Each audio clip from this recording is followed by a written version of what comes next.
Hello, ladies and gentlemen.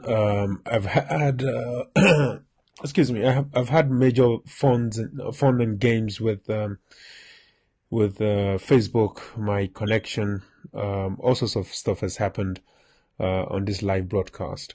What I wanted to do today was basically to just clarify, um, um, to continue the conversation we started on Tuesday, which is about converting an idea to a value proposition. You are watching me go through my 6-step process that we have developed at Ideas to Riches, that will get you from an idea to a profitable business within 6 weeks. So this is what we have pulled together, and that's what I'm going through as a process to demonstrate that it is indeed possible to get to a profitable business at the end of the 6 weeks. So I am putting out, I am actually creating a brand new business um, in the next 6 weeks. So the first stage of that business is to convert my idea into a value proposition, because customers buy value; they do not buy the idea. So in last week, on Tuesday, what I discussed was basically the idea itself. I explained what the idea was, and I explained what a value proposition is. What people have been asking me in private messages is that I should explain exactly how I converted the idea into a value proposition. Now, so this is what this video is about. Uh, on this live broadcast is about. So on the last broadcast, what we talked about was that a value proposition comes in two forms. Is either a gain or resolving a pain. The service I'm creating, as I explained on the Tuesday's live broadcast, that you can see below on the page, is that the value, my service is gain, and my service is basically providing something that wasn't available to people. So that effectively means that I am moving them from one state to the other. So what they're paying for is the channel to get from one state to the other. So my primary target, although we have not really done customer drill down, my primary target is private sector development professionals. So these are people that work in development projects sponsored by UK Aid, USAID, EU, the Swiss Corporation, GIZ, Ford Foundation, Gates Foundation. So all of these sponsors create projects, and these projects in developing nations. So they give these people implementation, they sponsor implementation of these projects in these countries. So the professionals that work within them are the ones I am targeting. Now, generally, the way the professionals work is that they get the mandate. They are supposed to work in a particular sector.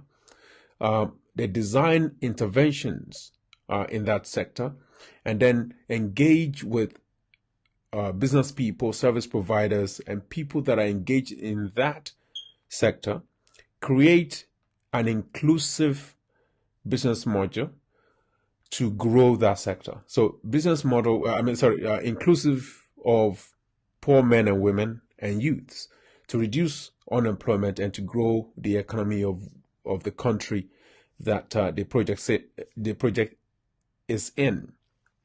So the concerns, the real issue is, so as I travel around different projects and in different countries across developing nation, one of the things that I've noticed is that there is most of these projects have common approaches, but they get very varied results.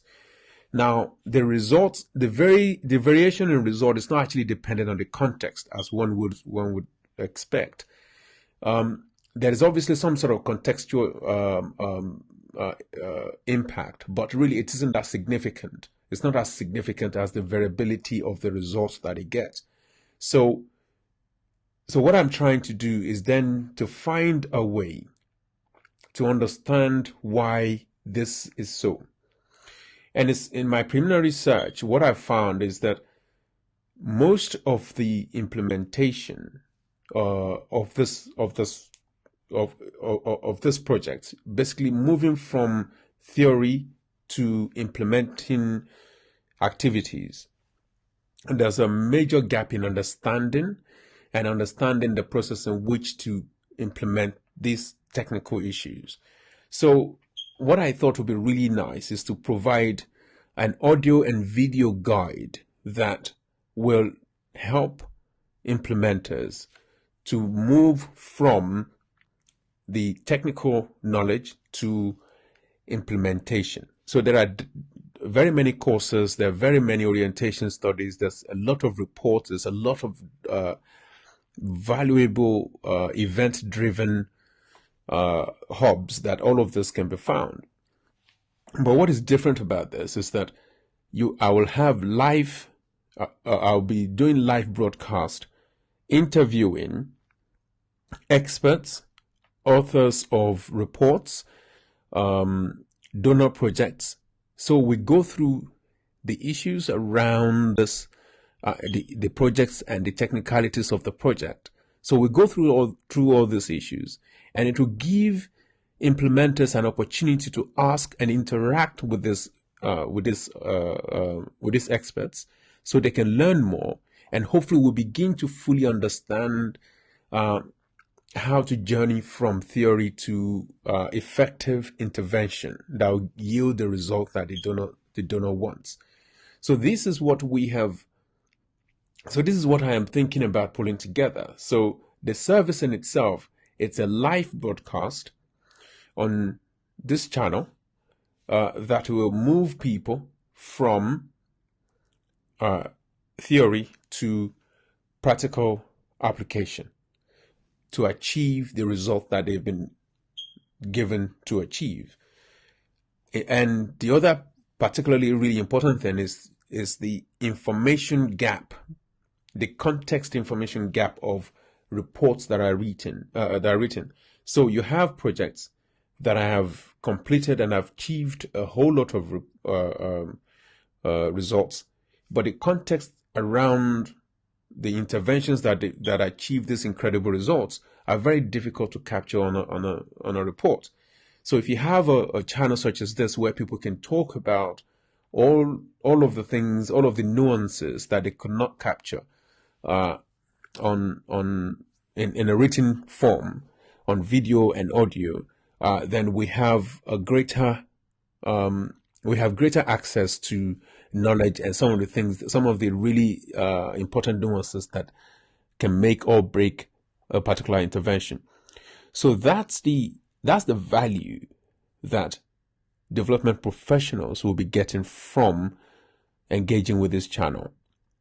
You will have experts, you'll have authors of reports, you'll have donors, you'll have service providers, you have potential partners, that's businesses within the project jurisdiction that they can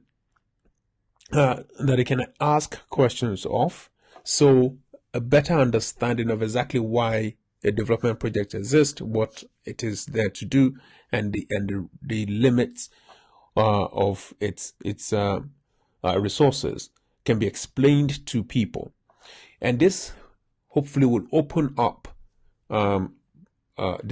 economic development to new entrants into the industry. Number one. Number two, it will actually really continue to really engage with the stakeholders within the country, within the sector that it is designed, so we can have a good basis of dialogue, so we can continuously design a really more effective interventions that takes into consideration all perspective. So that's the service sorry, that's the value that the channel that I'm creating will be delivering to the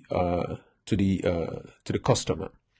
So how can I explain the journey I've taken from the idea, which is to start a live broadcast on Facebook and YouTube? How do I take that and convert it into a value proposition?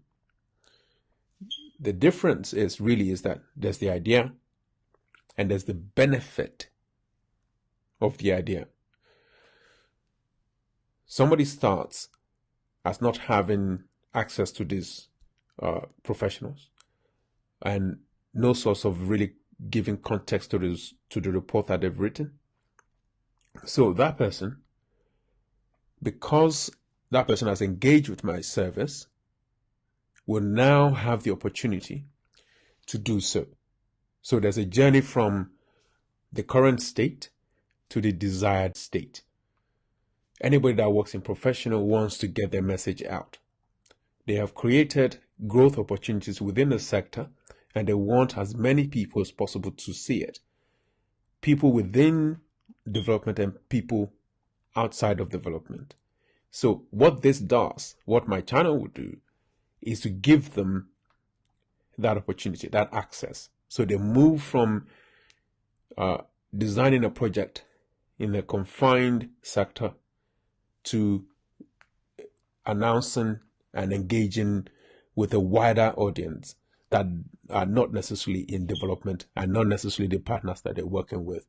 Because the primary objective of any development project is to reach scale, to get us as much as possible, to get the opportunity to as many people as possible. And that can only happen if you have proper channels. So this is an additional channel, and I believe this is a far more effective channel. As we know, the engagement of social media is high and is growing continuously. It's reaching the age of decision makers. So that's essentially what the value is. So the journey from current state to the desired state.